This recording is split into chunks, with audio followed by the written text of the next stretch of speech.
Hello and welcome to the tutorial of study.com। मैं हूँ धीरज और आज हम लोग जानेंगे कुछ एक्सपेक्टेड ट्रांसलेशंस के बारे में। एक्सपेक्टेड ट्रांसलेशन कहने का मतलब है मीन्स वैसे ट्रांसलेशन जिनके एग्ज़ाम में आने की संभावना बहुत ज़्यादा होती है। ठीक है, चाहे भले ही वो क्लास 12 का एग्ज़ाम हो या फिर 10th का एग्ज़ाम हो।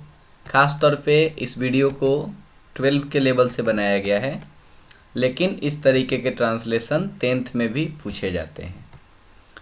चलिए तो फिर शुरू करते हैं और आज का हमारा जो ट्रांसलेशन होगा वो होगा इम्पेरेटिव सेंटेंस बेस्ड ट्रांसलेशन। मैंने देखा कि लगातार जो आजकल ट्रांसलेशन 2-3 सालों से पूछे जा रहे हैं उसमें इस तरीके के ट्रांसलेशन अधिकांशतः पूछे जा रहे हैं, जैसे हमेशा सच बोलो, या फिर ये एक ट्रांसलेशन है हल्ला मत करो, एक और ये ट्रांसलेशन है जल्दी करो। तो इस तरीके के अगर ट्रांसलेशन आपको एग्ज़ाम में पूछे जाते हैं तो समझिए कि ये इम्पेरेटिव सेंटेंस से रिलेटेड ट्रांसलेशन है। अब आपके दिमाग में एक सवाल आ रहा होगा कि ये इम्पेरेटिव सेंटेंस आखिर क्या होता है। तो इसको बताने के लिए हम चलते हैं सेंटेंस के पास। देखिए, सेंटेंस जो होता है वो 5 तरीके का होता है। एक है एसर्टिव सेंटेंस, दूसरा है इंट्रोगेटिव सेंटेंस, इसके बाद ये हमारा इम्पेरेटिव सेंटेंस, ऑप्टेटिव सेंटेंस, और एक ये है एक्सक्लामेटरी सेंटेंस। तो इस तरीके से सेंटेंस 5 प्रकार के होते हैं।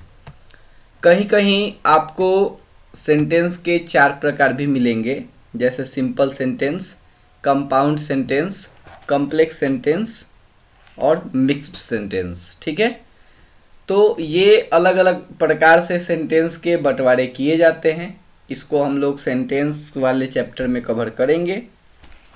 चलिए, अभी हम लोगों को समझना है इम्पेरेटिव सेंटेंस क्या होता है।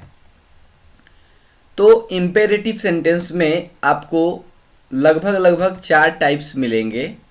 ऑर्डर मिलेगा, आपको एडवाइस मिलेगा, फॉरबिड मिलेगा और रिक्वेस्ट मिलेगा।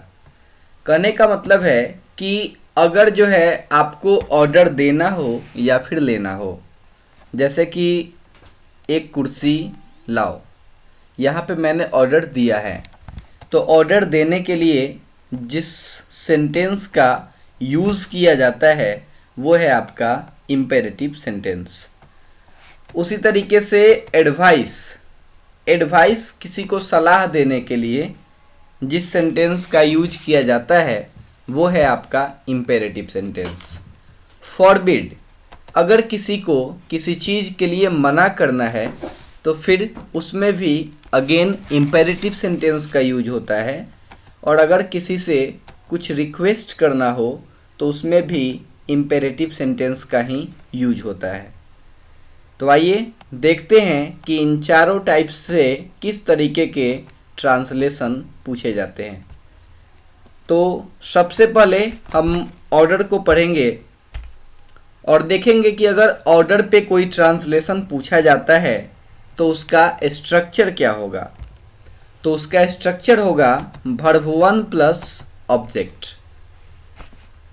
देखिए, यहाँ पे एक ट्रांसलेशन है हमारे सामने, एक कुर्सी लाओ। हमारा स्ट्रक्चर कहता है कि सबसे पहले आप वर्ब 1 यूज कीजिए। तो वर्ब क्या है? लाना। और लाना, इसका वर्ब 1 मीन्स इसका जो स्पेलिंग होता है वो होता है ब्रिंग।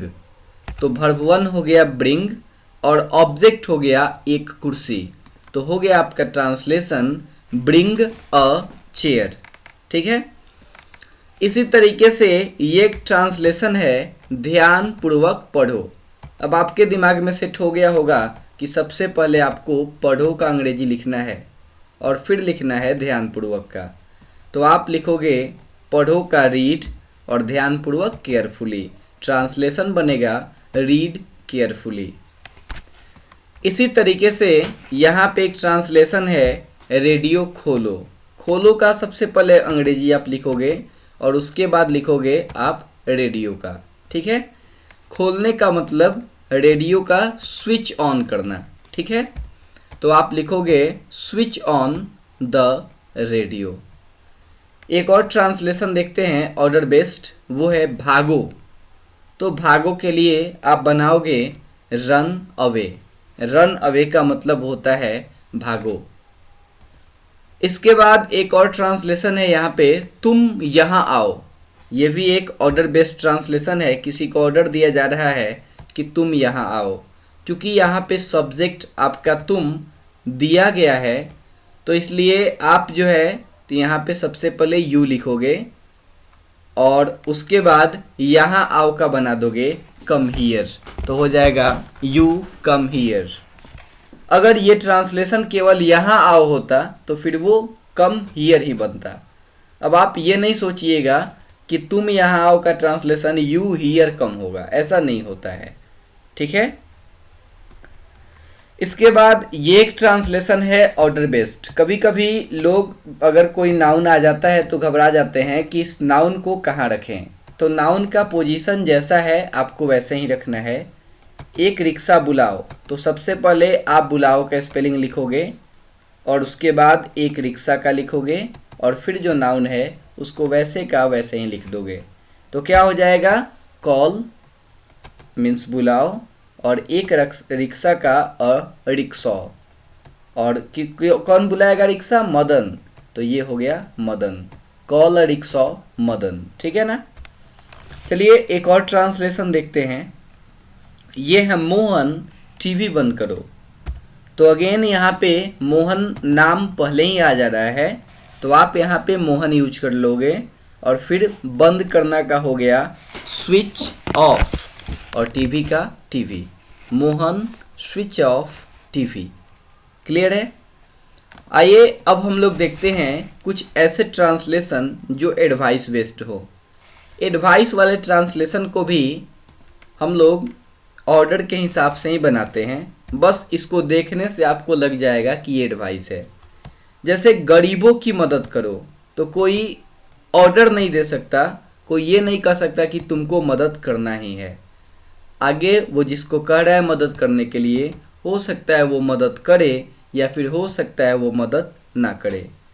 तो ये बनेगा वैसे ही, पहले मदद करो की स्पेलिंग आएगी हेल्प और किसकी मदद करना है, गरीबों की, तो हो जाएगा द पुअर, हो जाएगा हेल्प द पुअर। एक और ट्रांसलेशन है अपने देश को प्यार करो। तो सबसे पहले प्यार करो की स्पेलिंग आएगी लव और अपने देश को तो your country, love your country. तो एडवाइस वाले में ऑर्डर वाले में ज़्यादा फर्क नहीं होता। इसको देख के आप बता सकते हो कि कहाँ पे ऑर्डर दिया जा रहा है और कहाँ पे एडवाइस दिया जा रहा है, ठीक है। बाकी स्ट्रक्चर सेम ही होता है। इसके बाद हम बात करेंगे फॉरबिड की। फॉरबिड को प्रोहिबिटरी सेंटेंस भी कहा जाता है क्योंकि ऐसे सेंटेंस में आपको कोई काम करने के लिए मना किया जाता है, ठीक है ना। जैसे यहाँ पे मना किया गया है फूल मत तोड़ो। एक तरीके का ये ऑर्डर ही है, लेकिन इसको प्रोहिबिटरी सेंटेंस मीन्स फॉरबिड वाले कैटेगरी में रखा जाता है। तो आप सबसे पहले मत तोड़ो का स्पेलिंग लिखोगे। जहाँ कहीं भी आपको ये मत दिखाई देगा या फिर न दिखाई दे, फूल न तोड़ो, ठीक है। तो फूल न तोड़ो या फिर मत तोड़ो, तो इसके लिए आप यूज करोगे डोंट का, ठीक है। डोंट जो है आपको पता ही होना चाहिए अगर आपने क्वेश्चन टैग पढ़ा हो तो, कि डोंट जो है डू नॉट का ही शॉर्ट फॉर्म है। तो फूल मत तोड़ो के लिए आप यूज करोगे पहले मत तोड़ो तो डोंट प्लक और फूल का हो गया फ्लावर्स, हो जाएगा डोंट प्लक फ्लावर्स। एक ऐसा ही ट्रांसलेशन है समय बर्बाद मत करो। अगेन हम लोग मत के लिए लिखेंगे डोंट। कुछ लोग इसको अलग अलग मीन्स डू और नॉट, ये अलग अलग भी कुछ लोग इसको लिखते हैं, तो बस उसमें घबराने की बात नहीं है। आप डू नॉट लिखो या फिर डोंट लिखो, एक ही बात है। तो आप लिख सकते हो डोंट वेस्ट टाइम। बर्बाद करने का अंग्रेजी आपको पता ही होगा, वेस्ट होता है, तो डोंट वेस्ट टाइम। इसके बाद अगला है हमारा ट्रांसलेशन, किसी को गाली मत दो। अगेन इसको बनाइएगा, मत दो का हो गया डोंट, और गाली देना का अब्यूज़ होता है, डोंट अब्यूज़ एनीबॉडी। इसके बाद आगे है, चलती ट्रेन में मत चढ़ो। मत का हो गया डोंट, और चढ़ना का यहाँ पे लिखोगे गेट इनटू, तो डोंट गेट इनटू, और चलती ट्रेन का हो जाएगा रनिंग ट्रेन। ठीक है ना, जलती ट्रेन बर्निंग ट्रेन, उसी तरीके से चलती train running train, don't get into running train. ठीक है ना। अब हम बात करेंगे आपके सामने रिक्वेस्ट की। रिक्वेस्ट सीधा सा बात है, किसी से किया जाएगा, और ये ऑर्डर वाले सेंटेंस में जब आप जो है कृपया लगा दीजिएगा तो फिर वो हो जाएगा आपका रिक्वेस्ट, या फिर एडवाइस वाले सेंटेंस में अगर आप कृपया लगा दीजिएगा तो वो हो जाएगा रिक्वेस्ट। जैसे बैठ जाइए, ये एक तरीके से ऑर्डर, थोड़ा इसमें विनम्रता की भावना तो है, ऑर्डर नहीं कहा जाएगा लेकिन फिर भी टाइप वही है। और यहाँ पे मैंने यूज किया कृपया बैठ जाइए, तो कृपया का आपको पता ही होगा काइंडली होता है, नहीं, कृपया का होता है प्लीज़। ठीक है ना। और काइंडली किसका होता है, दया करके का। तो कृपया का हो गया प्लीज़, बैठ जाइए तो उसका हो जाएगा सिट डाउन। ठीक है ना। इसके बाद आगे है, कृपया मेरी बात सुने। तो कृपया का हो गया प्लीज़, और बात सुनना का लिसन टू, किसकी बात सुनना, मेरी, तो वो हो गया मी, प्लीज़ लिसन टू मी। इसके बाद आगे है, दया करके मेरी मदद कीजिए। अब दया करके जहाँ कहीं भी आएगा उसके लिए अभी मैंने बताया आप यूज कीजिएगा काइंडली, तो हो जाएगा काइंडली, मदद करना का हेल्प, और मेरी का हो गया मी, काइंडली हेल्प मी।